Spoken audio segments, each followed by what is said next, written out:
O mga kababayan, presenting our Disney Princess, Liza Araneta Admiral Marcos! Wala ba kayo kamay dyan? Ang ganda ng outfit ni Madam mga kababayan, ano? Ginagaya talaga niya sa Imelda mga kababayan, no, na, mayroong parang ano dito mga kababayan, pakpak! Pero hindi bagay sa kanya, no? Pandak eh! Hindi kaya ni Imelda mga kababayan, matangkad, tapos elegante. Pilit na pilit si Madam mga kababayan, ano? Si Liza Araneta Marcos mga kababayan, nasabi ni Roque, nagbabalak din daw na maging presidente. Ayun, no, kababayan, oh. Nagpunta pala sila dyan, mga kababayan, dahil papagandahin daw nila ang Ilog Pasig. Yung sa gilid daw, mga kababayan, parang lalagyan nila ng park. Wow! Oh, dahil malapit sa kanila, eh. Uy, unahin nyo muna yung mga basura. Grabe, oh. Eto na, presenting the Admiral, mga kababayan, oh. Si Jun Vic ang kanyang pinunteriya, mga kababayan. Uy, andyan yung husband mo sa unahan, oh. Kita ka. At naka-shades, mga kababayan, ha. Pula pa siguro ang mata. Ano kayong ginawa nito kagabi? Sige. Sino bang fashionista nito? Fashion designer nito si Liza Araneta. Parang may mali dito sa kanyang pananamit, mga kababayan. Ano? Kayon pa man, eh. Wala ko rin pake. Oh. Mabuti pa yun si Frasco, oh, nasa likod ba kababayan? Payat kasi, eh. Ibang hugis sa katawan nito si Madam, eh. At after pala nito, mga kababayan, no, grabing fireworks, mga kababayan. Siyempre, gastos ng bayan. Oh, forward natin, ha? O, eto ang kanilang plano, mga kababayan, oh. Ano kaya plano ng mga bangag dito? Puyat na puyat si Madam, ano, naka-shades pa mga kababayan. Andyan si Lacuna, mga kababayan, oh. Eh kung makabangag na itong si Lacuna, mga kababayan, doon na tayo kay Isko. Oh. Si John Vic, grabing tawanan, mga kababayan, oh. Grabing tawanan. Naka-f*** pa, mga kababayan, oh. Naka-middle finger pa, mga kababayan, ng turo, oh. Pakinggan natin, ha, ito sinabi ni Ngagba. Driving force actually behind all of this, and thank God for that. Look at this, this is beautiful. The First Lady. Oh, alam niyo kung bakit, mga kababayan? I-party place nila yan, eh. Yung likod ng Malacanang, mga kababayan, yung sinasabing bahay ng pagbabago sa tingnan niya na ginawa daw nilang parang resort, parang hotel, mga kababayan, party place. Mio. O eto na, pinaganda ni Liza Araneta Marcos dahil pasyalan niya yung mga kababayan. Lady Liza Araneta Marcos. Ang tanong, pera ba niya yan? Kaya pala nag-shades, mga kababayan, dahil, parang may black eye. Namanas ang itsura, mga kababayan. At katabi niya, yung waiter, waiter niya, mga kababayan, grabe palakpak. So alam niyo na kung anong boto ni Chis Escudero, mga kababayan. Napano to si Admiral? Napano to, mga kababayan? Parang may black eye, oh. Tingnan niyo, mga kababayan, oh. May gumolpe ba sa'yo, Admiral? Namanas ang itsura, mga kababayan, black eye. Palakpakan. Palakpakan. My fellow workers in government, distinguished guests, ladies and gentlemen, I suppose we can call it a good evening to all of you. Good evening.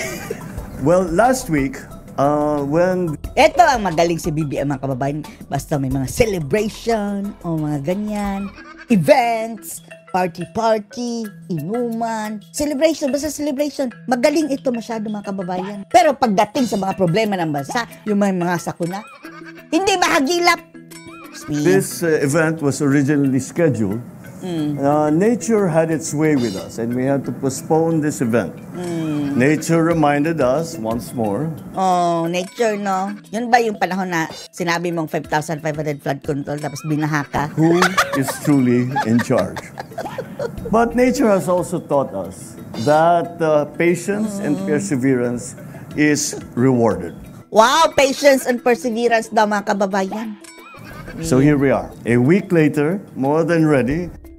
Talagang na-reward sila mga kababayan, ano? Dahil patiently waiting sila mga kababayan na mayroong mabubudol eh. Tayo, nabudol tayo. Oh, na-reward na. Oh, yan ang reward nila, nakabalik sa pwesto. Phase 3 of the Pasig River Urban Development Project. Paano na yung mga basura dyan sa Pasig? Dapat yan ang inunan nyo kaysa sa pagpapaganda dyan sa sa tabi. No? Ang ilog mismo, gaya ng panahon ng dating Pangulong Duterte, nakakuha na sila ng maraming isda. Ngayon, basura na naman. Dumami. This river has served Manila as a lifeblood long before our generation was conceived. It has played the role in our nation's history. Ito yung bilib na bilib ang mga bangagan na kababayan ng mga taga-suporta ni BBM. Dahil magaling daw mag-speech. Magaling nag-memorize. Ewan na natin kung naiintindihan ba dahil karamihan sa mga speeches siya mga kababayan, contradiction. In terms of commerce, in terms of transportation, a source of food and water. Para lang itong pinamemorize mga kababayan na in fairness, magaling mag-memorize mga kababayan. If one will read Noli Me Tangere and umabot na sa Noli Me Tangere. Hindi nga marunong mag-pronounce. Filibusterismo. Jose Rizal depicted the Pasig River that was vibrant, full of life. And the remaining photographs that we see from the earlier times show that the river was full of life, full of activity. Many, many people. Anong nangyari sa itsura ni Admiral? Bakit mukhang may black eye? Kaya pala nagsishades mga kababayan na takip silim na. Many boats doing all kinds of, conducting their business. And it was all done on the river.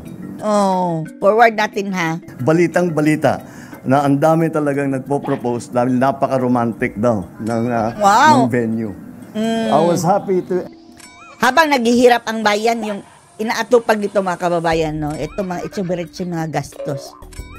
Baka dyan napunta ang PhilHealth Fund. And a little surprised to know that the Esplanade has become an instant hit among Gen Z. Ang yellow ng ngipin ni BBM mga kababayan, ang yellow. Kahit hindi masyadong klaro yung video, pero ikumpara nyo sa flag mga kababayan na puti. At saka sa kanyang damit na hindi nga yan white, beige. Mas dilaw pa ang ngipin niya mga kababayan. Gen Zs and some Gen Alphas who use it as a backdrop for IG stories and for TikTok.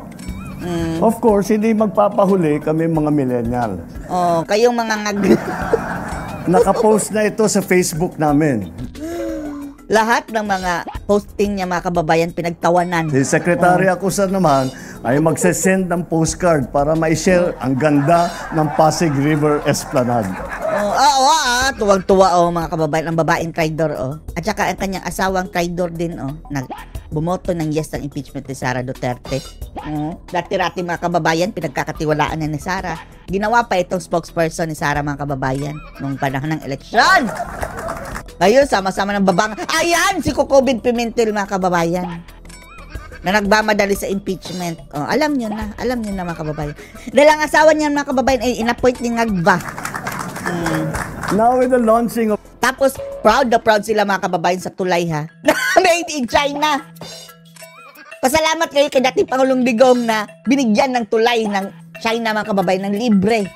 Wala tayong gastos. Libre yan mga kababayan ng China. Tapos inaaway nila ang inchik mga kababayan dahil kalaban daw. Naging kalaban lang naman yan ng China mga kababayan ay dahil inaaway nila. Noong panahon ni dating Pangulong Duterte, wala nang tayong issue sa China. Sa makatuwid, yung kiskisan dyan sa West Philippine Sea, umupa nga di ba? Bumalik lang mga kababayan nung umuputo si Ngagba. Ngayon mga kababayan, proud na proud sila sa tulay ha. Tingnan nyo. Akala sa kanila mga kababayan. Kumusta na pala mata mo, Admiral? Parang may namaga mga kababayan. Na black eye ka ba? Pa-fireworks sa mga kababayan sa tulay na gawa ng Chinese. Eto sinasabi nila mga kababayan, mahilig magpa-fireworks ito mga bangagan. And millions of pesos mga kababayan ang gastos sa fireworks ha. To think na maraming naghihirap nating mga kababayan, ang mga itong unnecessary luho mga kababayan, hindi na dapat ginagawa dahil may pera, bawat putok na pera yan ang taong bayan. Buwis na binabayad ninyo. Maganda lang sa kanilang paningin mga kababayan dahil sila ang nandun. Tayo.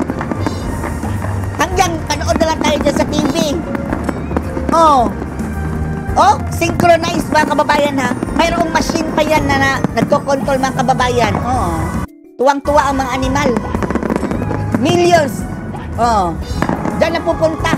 Gastos ang Pilipinas. Oh. Para lang sa kanilang mga kababayan kasiyahan ng mga bangag dyan. Ano masasabi niyo dito mga kababayan? Post your comments below.